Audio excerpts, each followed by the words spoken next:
Hey guys, in this video I'm going to show you how to get Apple Music on your PC. So you just come here, click on search, and just search for the Microsoft Web Store. There you go, go ahead and open this.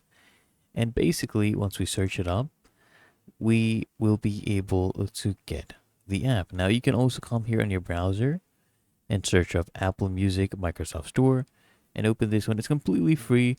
Okay, I'll show you what we need to do. So on this page, just go ahead and click on view and store, or you come here and click on download. Okay, and it will download an executable file. As you can see right here at the top right, it will start downloading in just a moment. There you go. It says unverified download block. So what you need to do is you click on that and then just click on a download unverified file. Okay, wait for this to be done downloading and then launch it. Okay, really that easy.